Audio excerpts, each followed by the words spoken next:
महासमुंद के गांव जीवतरा में एक बुजुर्ग की लाश सड़क पर पड़ी हुई मिली। लाश मिलने से पूरे गांव में सनसनी फैल गई। मृतक की पहचान रिखीराम साहू के रूप में की गई। मृतक के शरीर और सिर में गंभीर चोटों के निशान पाए गए हैं। मृतक को देखकर लग रहा है कि उसकी हत्या कर लाश फेंक दी गई है। पुलिस ने अज्ञात आरोपी के खिलाफ हत्या का मामला दर्ज कर आगे जाँच शुरू कर दी है।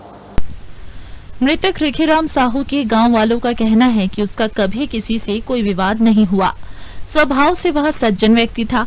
मृतक रिखीराम की 2 पत्नियां थी और दोनों पत्नियों से 6 बच्चे हैं। पहली पत्नी का देहांत हो चुका है। पिछले 15 से 16 साल से वह अपनी दूसरी पत्नी से भी अलग रह रहा था। मृतक गांव के ही मकान में अकेला रहता था। अपनी पत्नी सावित्री साहू को अपने साथ रहने के लिए मृतक ने सामाजिक बैठक भी कराई थी, लेकिन पत्नी ने उसके साथ रहने से मना कर दिया था।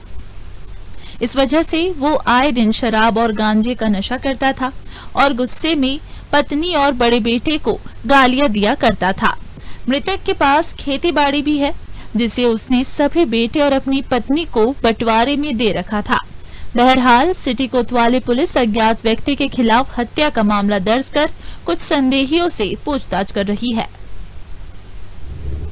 सभी डहर के हुई तो बता था ना, वो जो ओकर बिहाई तन के 2 लड़का है और जो ओकर बनाई तन के 2 लड़का और 2 लड़के। एक भी बात तो हर घर पावेगा ऐसे, पर माने ओकर सब तो भाटक फोटा सब डेढ़ दरी से अपन अलग अलग सब बेटा बहू ओकर अलग अलग सब चारों बेटा है, चारों बेटा अलग अलग सब ये खाए तहन चिल्लावी करे कि मोर चीज ये मोर बस।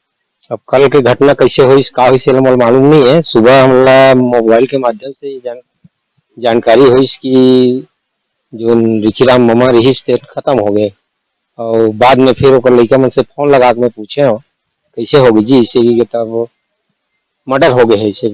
अब गांव में तो दुश्मनी नहीं रही से धिया बता थे, अब ऐसे नहीं रही से दुश्मनी, अपन घर संबंधी थोड़ा से वाद विवाद झंझट रही से। इसमें हम उनके किनके साथ उनका उठना बैठना था, किससे गांव में उनकी दुश्मनी थी, कोई पारिवारिक या जमीन विवाद तो नहीं था। इन संबंधों में पूछताछ की जा रही है अलग अलग पहलुओं पे।